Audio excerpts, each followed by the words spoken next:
ओम नमो भगवते वासुदेवाय। ओम नमो भगवते वासुदेवाय। ओम नमो भगवते वासुदेवाय। नारायणं नमस्कृत्य नरं चैव नरोत्तमं देवीं सरस्वतीं व्यासं ततो जयमुदीरयेत्। नष्टप्रायेषु भद्रेषु नित्यं भागवत सेवया भगवती उत्तमश्लोके भक्तिर्भवति नैष्ठिकी। ओम अज्ञानतिमिरान्धस्य ज्ञानाञ्जनशलाकया चक्षुरुन्मिलितं येन तस्मै श्रीगुरवे नमः। नमो विष्णुपादाय कृष्णप्रेष्ठाय भूतले श्रीमते भक्तिवेदान्तस्वामिनिति नामिनि। नमस्ते सारस्वते देवे गौरवाणी प्रचारिणे निर्विशेषशून्यवादि पाश्चात्यदेशतारिणे। जय श्री कृष्ण चैतन्य प्रभु नित्यानंद श्री अद्वैत गदाधर शिवासादि गौरभक्तवृंद। हरे कृष्ण कृष्ण कृष्ण हरे हरे, हरे Ram Ram Ram Hare Hare.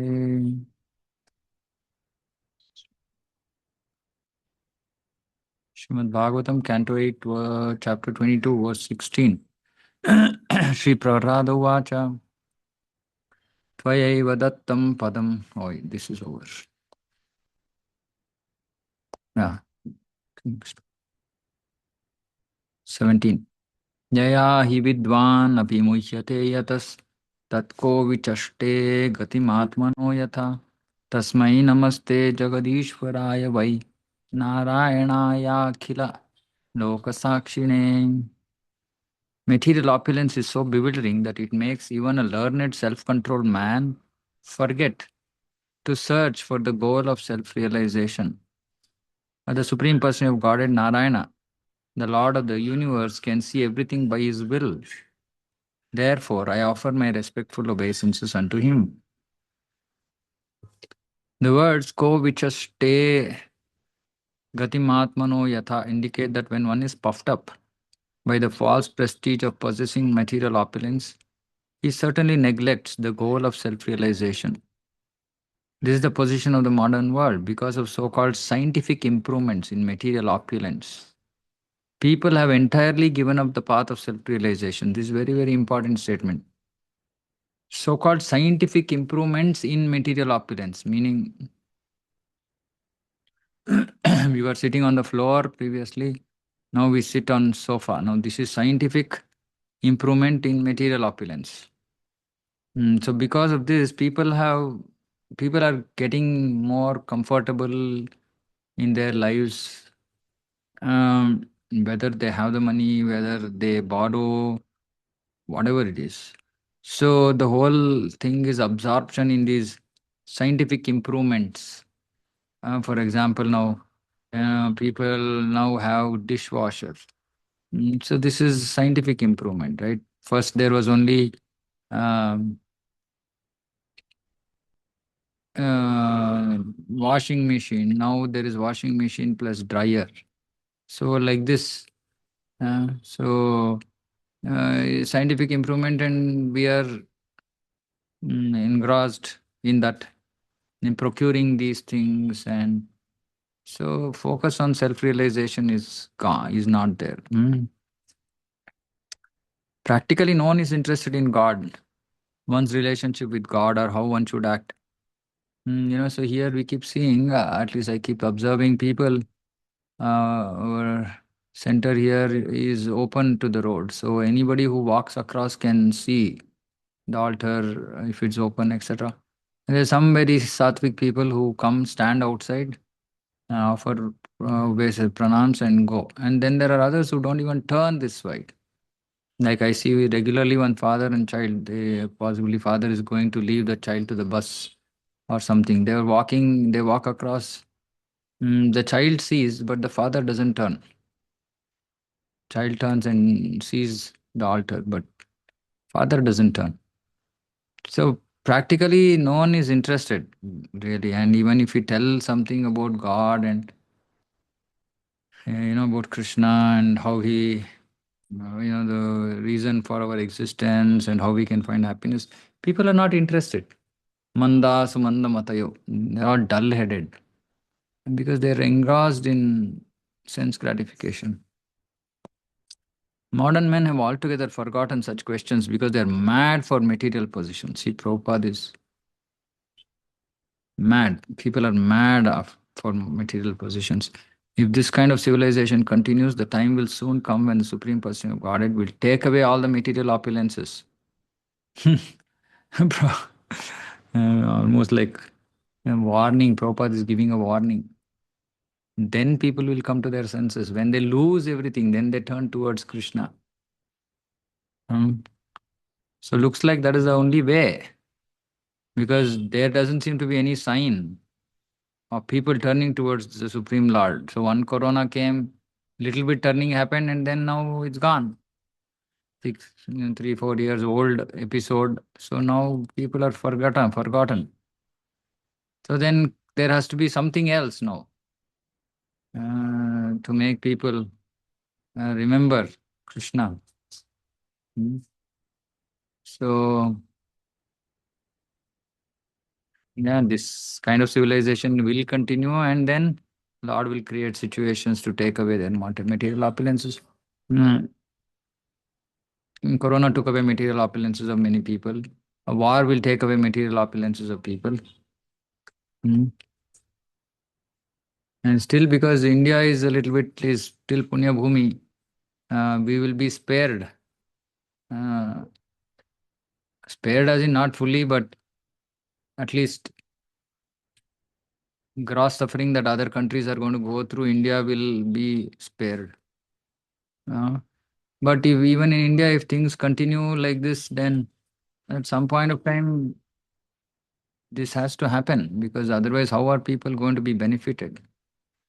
People are not going to get benefited because people are not interested in God. While these verses might seem more relevant for other countries, but it's also becoming more and more relevant in India today. Mm. Unfortunate but true. So Prahlad Maharaj spoke two verses. One identifying the reason why the Lord acted that way with Bali Maharaj, uh, and then about the position of the Lord Himself. Shiko Shri Shukovacha Tasyanushunvato Rajan Prahladasya Kritanjalehe Hiranyagarbho Bhagavan Uvacha Madhusudanam. Sukadeva Goswami continued, O King Parikshit, Lord Brahma then began to speak to the Supreme Person of Godhead within the hearing of Prahlad Maharaj, who stood nearby with folded hands. So Brahma speaking. Baddham Vikshpatim Sadhvi Tatpatni Bhaya Vifala Pranjali Pranatopendram Babhashe Vanmukhi Nripa. But Bali Maharaj's chaste wife, afraid and aggrieved at seeing her husband arrested, immediately offered obeisances to Lord Vamana Dev. She folded her hands and spoke as follows.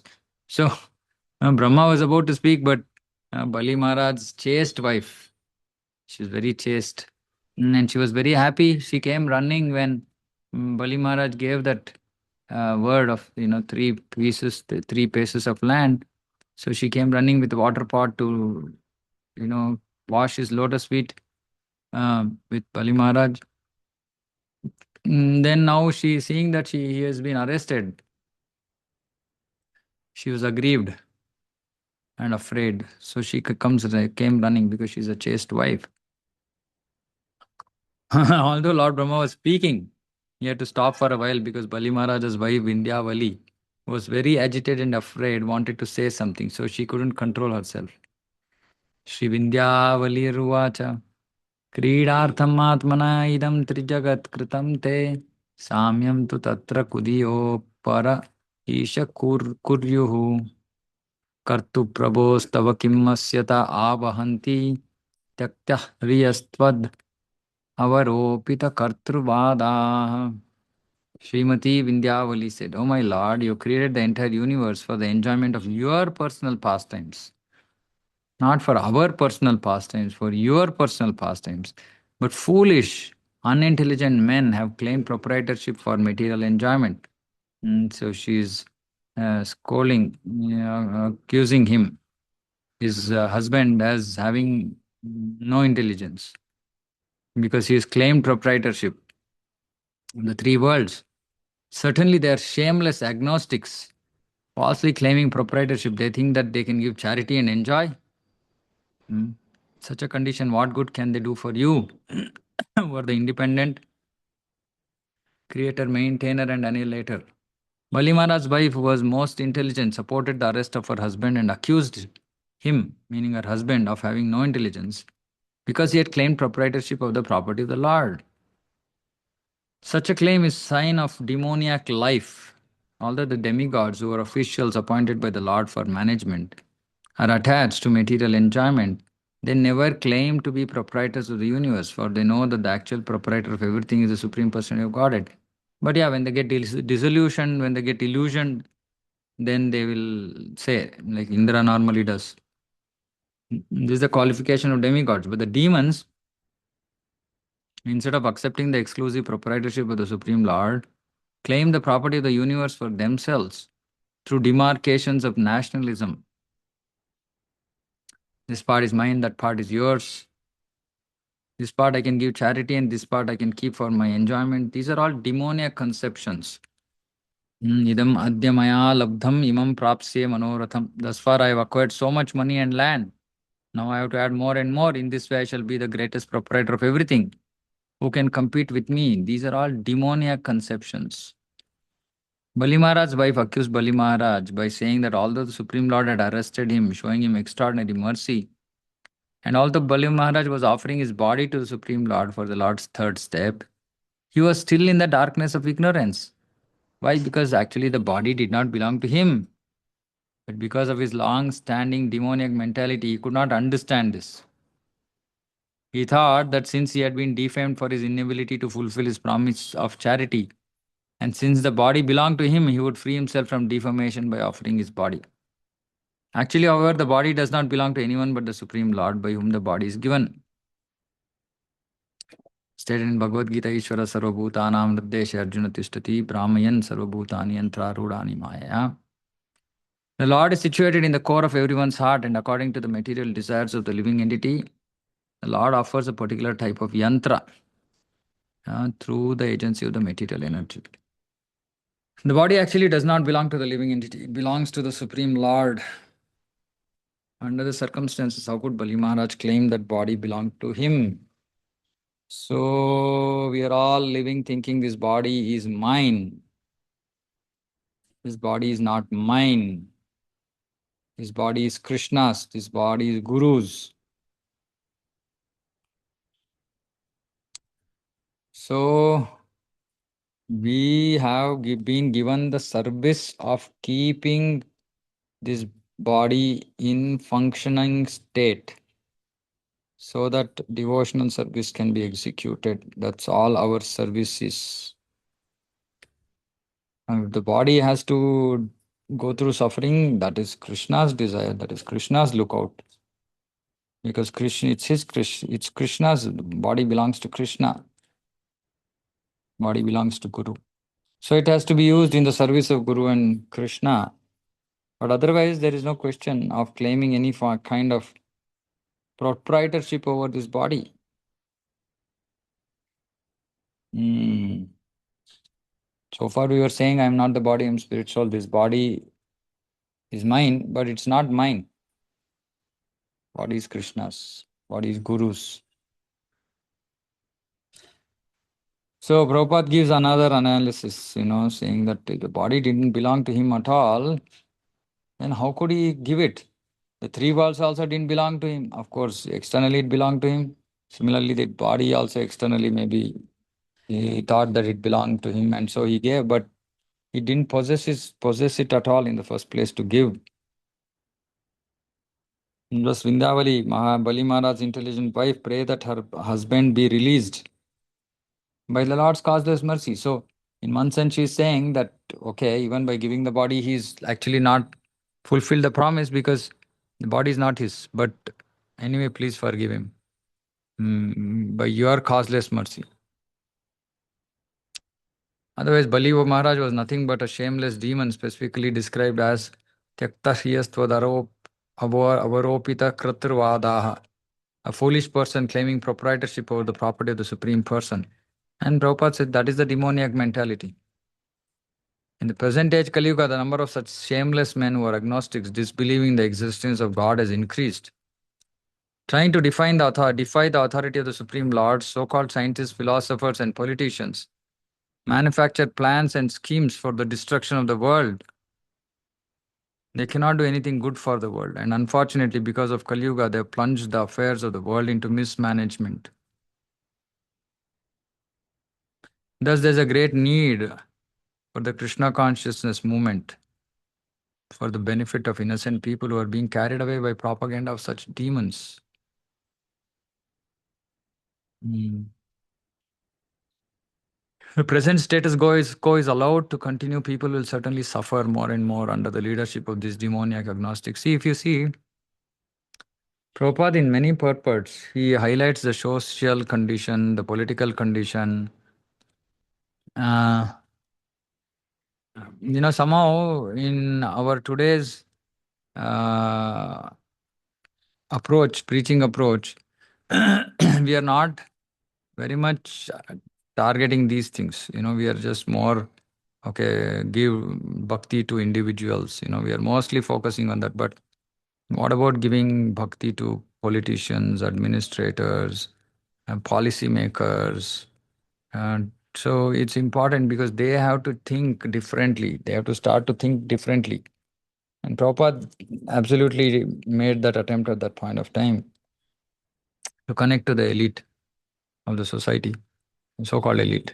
So it's important that this attempt is also made for this kind of propaganda to happen. Mm. Leaders, because if the leaders continue to create a demoniac environment, then the citizens will be they'll be stuck there. They can't come out of it. Mm. Mm. Okay, so she spoke that verse and said, "You please give your causeless mercy to him." And then Brahma is speaking, Sri Brahmo Vacha, Bhuta Bhavana Bhutesha Deva Deva Jaganmaya Unchainam Hrata Sarvasvam Nayam Arhati Nigraham. Lord Brahma said, O well-wisher and master of all living entities, O worshipable deity of all the demigods, O all-pervading personality of Godhead, now this man has been sufficiently punished, for you have taken everything. Now you can release him, he does not deserve to be punished more. When Lord Brahma saw that Prahlada Maharaj and Vindhyavali had already approached the Lord to ask mercy for Bali Maharaj, he joined them and recommended Bali Maharaj's release on the grounds of worldly calculations. He's been sufficiently punished, so you can release him. Kritsnatinena datta bhurloka karmarjitaश्च ye niveditam cha sarvasvam atma viklavaya dhiya. Bali Maharaj had already offered everything to your lordship. Without hesitation, he has offered his land, the planets, and whatever else he earned by his pious activities, including even his own body. Mm. Brahma is still saying his own body. Mm. Yat padayor ashata dhi salilam pradaya durvankurair api vidhaya satim saparyam apyuttamam katimasau bhajate trilokim dashwan aviklava mana kathamartim ruchet. By offering even water, newly grown grass, or flower buds at your lotus feet, those who maintain no mental duplicity can achieve the most exalted position within the spiritual world. This, this Bali Maharaj, without duplicity, has now offered everything in the three worlds. How then can he deserve to suffer from arrest? Hmm. The important thing here is that one should not maintain mental duplicity. So Bali Maharaj, without duplicity, has offered everything. Without duplicity, meaning not that he is offering this to get something else or something like that. No, just he had given a promise and he's just trying to stick to it. That's all. In Bhagavad Gita, it is stated, Patram Pushpam Phalam Toyam Yome Bhaktya Prayachati.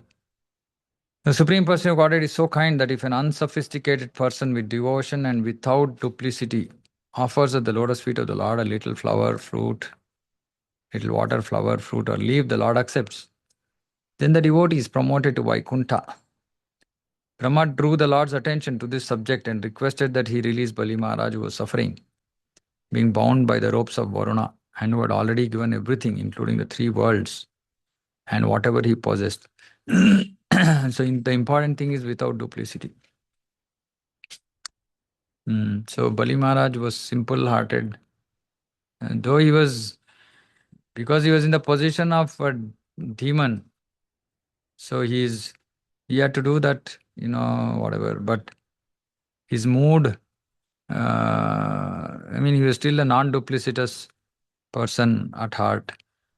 Mm. Brahma is saying he's offered everything to you. So he should be released now. Shri Bhagavan Vacha. Brahmanyam anugranhami visho vidunomyaham yanmada purushastabdo lokam mam chavamanyate. Supreme Lord said, My dear Lord Brahma, because of material opulence, a foolish person becomes dull-witted and mad. Thus he has no respect for anyone within the three worlds and defies even my authority. To such a person I show special favor by first taking away all his possessions. Hmm. He becomes dull-witted and mad. Uh, so by not showing respect to anyone is defying my authority. Or separately also is defying my authority. A civilization that has become godless because of material advancement in opulence is extremely dangerous. Because of great opulence, a materialist becomes proud, so proud that he has no regard for anyone and even refuses to accept the authority of the Supreme Lord. So not only does he disrespect everyone, but he also defies Lord's, he refuses to accept the authority of the Lord. The result of such a mentality is certainly very dangerous. To show special favor, the Lord sometimes makes an example of someone like Bali Maharaj, who was now bereft of all his possessions. Hmm. Of course, it didn't openly look like Bali Maharaj was defying the authority of the Lord, but indirectly. Uh, so he was made a example.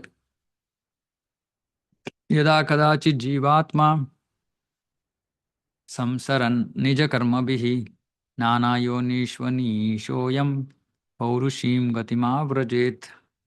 While rotating in the cycle of birth and death again and again in different species because of his own fruitive activities, the dependent living entity by good fortune may happen to become a human being. This human birth is very rarely obtained. The Supreme Person of Godhead is fully independent. Thus, it is not always a fact that a living being's loss of all opulence is a sign of Supreme Lord's mercy upon him. The Lord can act any way he likes. He may take away one's opulence or he may not.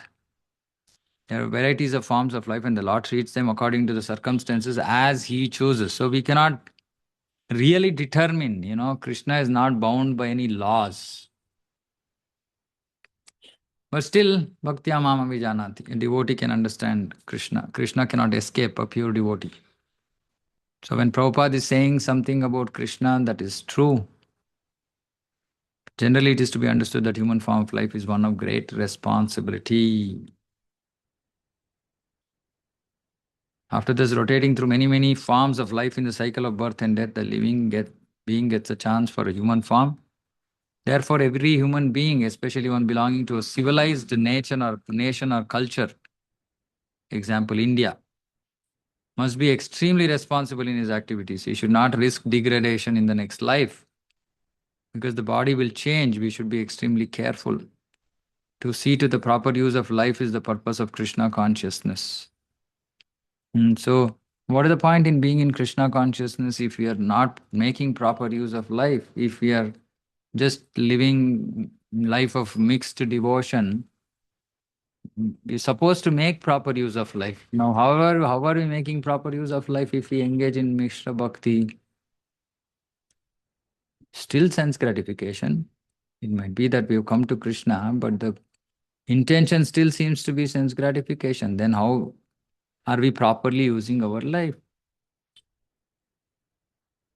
So the purpose of Krishna consciousness is to make us properly use our life.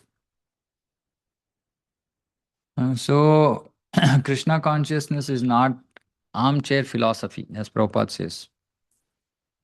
Meaning just simply sitting in a chair and speaking philosophy, not following anything. That's not Krishna consciousness. Krishna consciousness is a practical way of way of living or way of life. Practical, which means that whatever is being spoken has to be put into practice. Mm. A foolish living entity declares freedom from all control, but factually he is not free. He is fully under the control of material nature. He must therefore be most careful and responsible in the activities of his life. So one has to be responsible. Take responsibility of their life. Don't waste human form of life. Mm. So it's important that fortunately we have come to this path of bhakti and that we take it seriously. Mm. Unfortunately, we see so many devotees who are not taking devotion seriously. We are taking it like, okay, fine, I'm come to bhakti, somehow I'll continue, I'll do something, how much ever possible. But that's not the idea. Mm. We have to live a responsible life. We have to have some purpose for our life. Mm. So we should be very careful about what we do, how we spend our time. Mm. Mm. Mm. Precious human life should not be wasted. Unfortunately, people come to Krishna or God to improve their material life. And the whole thing that Bhagavad Gita and all the scriptures are talking about is to say that this material life is worthless. Don't think of coming back again. Come back to me, Krishna is saying. But unfortunately, people can't understand that. Every now and then, we have to keep reminding people, saying that, hey, you know what your goal is, not to settle down here in this material world. uh, so to go from being a Godasa to Krishna Dasa. So we have to keep reminding ourselves and others. If we keep reminding others, then we will remember also ourselves. So preachers somehow, they can get saved because day in, day out, they have to speak these truths and they can't just speak without hearing what they are saying. So, in some sense, we will be on our toes, trying to follow, trying to implement things. Otherwise, we are duplicitous. Then there is no use. Mm. So, be careful and responsible. That's what it is. Janma karma vayo rupa vidyaishwarya dhanadibhi yadyasya na bhavet stambhas tatrayam madhanugraha. If a human being is born in an aristocratic family or a higher status of life, if he performs wonderful activities, if he is youthful, if he has personal beauty, good education, good wealth, and if he is nonetheless not proud of his opulences, it is to be understood that he is especially favored by the Supreme Lord. Meaning, having all these, so-called materially exalted qualities, born in an aristocratic family, higher status of life, wonderful, is able to do wonderful activities in the calculation of this world, is youthful, has personal beauty, good education, wealth, and not proud. So if one has all these qualities and is not proud, then this verse is saying that he is especially favored. Especially favored. When in spite of possessing all these opulences, a person is not proud, this means that he is fully aware that all his opulences are due to the mercy of the Supreme Lord. He therefore engages all his possessions in the service of the Lord. A devotee knows very well that everything, even his body, belongs to the Supreme Lord. If one lives perfectly in such Krishna consciousness, It is to be understood that is especially favored by the Supreme Lord. Mm. So if we can live perfectly like this, thinking that everything is belongs to Krishna, including our body, then we can understand that such a person is especially favored by the Supreme Lord. Mm.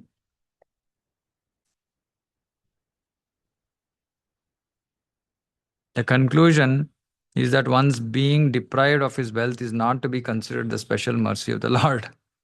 One's being deprived of his wealth is not to be considered the special mercy of the Lord. If one continues in his opulent position but does not become unnecessarily proud, falsely thinking that is a proprietor, that is Lord's special mercy. So, uh, natural special mercy is that when somebody has all the opulence and is not attached to it and is using everything for Krishna's service, then once he forgets that, and then when Krishna takes away everything, that is the next type of mercy, not the best mercy. This is hopeless situation, then the Lord takes away. So Prabhupada is saying, don't think that that is special mercy. This is special mercy, that having everything and not getting attached to our wealth. And generally people say, I'm not attached to my wealth, but then they keep it in the bank. Now that means that they're attached. How are they not attached? If they're not using their Lakshmi for Krishna service. Only if somebody is using their Lakshmi for Krishna service, then they're not attached to their opulence. Not if they're keeping it in their bank. So that is also another form of attachment. Attachment about, future, what will happen, who's going to give, who's going to take care. I only have to take care of myself. So this is also ignorance and attachment only. Of course, our acharyas have given a very high standard here also. They said, okay, keep 25, 50% you give to Krishna, rest you can keep. That's fine. But hardly said, easily said than done. Right? So people are afraid of the future. Oh, till when am I going to earn? Then what will happen after that, etc., etc. Unfortunately, people don't live in the present. In the present, I can I do some service to Krishna with my Lakshmi. That should be the approach. Than thinking about tomorrow. Hmm? Than thinking about tomorrow. But mostly we think about tomorrow, which is okay. Like I said, Rupa Goswami has said 50% you give to Krishna today. Remaining 50% you keep for your future. How much ever you want to use in that you use now, rest you keep it for future. I mean, basically he's saying emergency and you know current needs. So yeah, in 50% how much ever you can use, you use now, rest you keep it. No issue.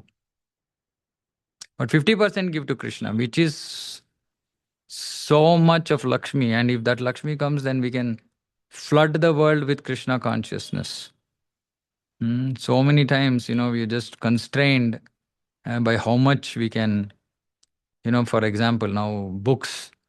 We say 350 rupees Bhagavad Gita, and not everybody can take for 350. There are people who can't afford. I have seen especially in the areas we preach many times, people come and say, Sir, I have only 100 rupees, but I really want Bhagavad Gita. Of course, yeah, he has 100 rupees for this book. He might have another 100 rupees for something else, but he doesn't have 1,000 rupees. Right? And then many a times, I ask people saying that, are you absolutely interested to read? And we tell them, see, we are going to put this money from our pocket if you want it. So many people take it. So many people say, I will come back, because when we say like this, then they are thinking, okay, I should not tell lies. So then they'll say, no, I'll come back. Others will say, no, I will absolutely read. So if there is Lakshmi available, then mm, we can give books at lesser cost. We can distribute more prasadam. Now everything is about, there is cost for everything, right? There is everything, money is required. Otherwise, how can we spread the Krishna consciousness movement? So if 50%, if people who are earning can give 50% of their earning, forget about 50%. I think even if 20% they give, it's a lot of money. I see generally people giving 10% or less, generally. 20% is also good money. Good money for Krishna service. Hmm. Hmm. Sometimes we think that, our Jagannath has not gone to the uh, second floor. Um, his home. He's now still in some temporary setup, and if we have to complete it, we need so much of Lakshmi there, and you keep thinking so many people come, so many people come. Festivals are like 1,000, 2,000 people come. Right now, if at all everybody can make up their mind to give small percentage of their earnings to Jagannath, then Jagannath's palace can be built. Hmm. But people don't think that way. They only think that our job is to take from the Lord, not to give to the Lord. Okay, that is at least non-devotees. What about devotees? There's so many devotees who are earning not small amount of money. People are in software and this and that and big positions. So it's not really difficult to spread the Krishna consciousness movement if all at least practicing devotees make up their mind to give at least 20% to Krishna. 50% will be bumper. I mean, it's too much to ask. Hmm. While Rupa Goswami has already asked, or not asked, has said, saying, do it. But even 20% can make a huge difference. Anyway, of course, then people come up with all practical issues, this, that, and all that. So it's okay. But those who can understand this and actually take it seriously, and we can be confident that Krishna is going to take care of such devotees. Is it that if somebody is parted his, whatever is given his hard-earned money to Krishna, will Krishna not protect him when it is required for him? Of course he will. But that requires faith. Okay, so we'll stop here. Any questions, comments?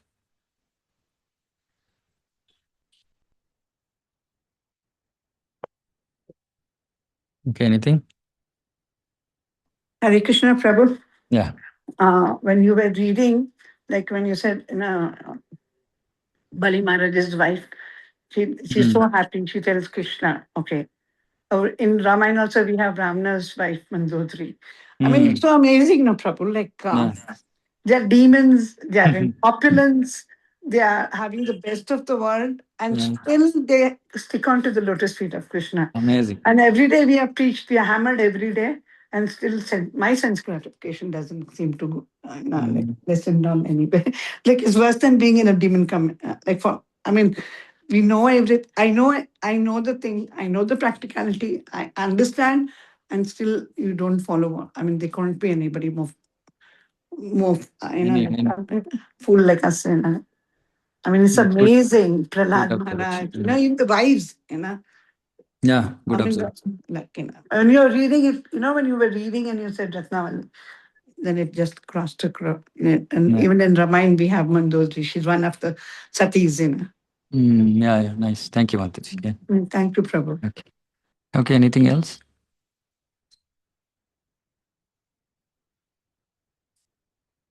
Okay, thank you all for joining. Srimad Bhagavatam ki jai, Jagat Guru Srila Prabhupada ki jai, Saveta Gaura Bhaktivinoda ki jai, Vancha Kalpatarubhyascha Kripa Sindhyo Cha Patitanam Pavanebhyo Vaishnavebhyo Namo Namaha, Ananta Koti Vaishnavanda ki jai. Hare Krishna.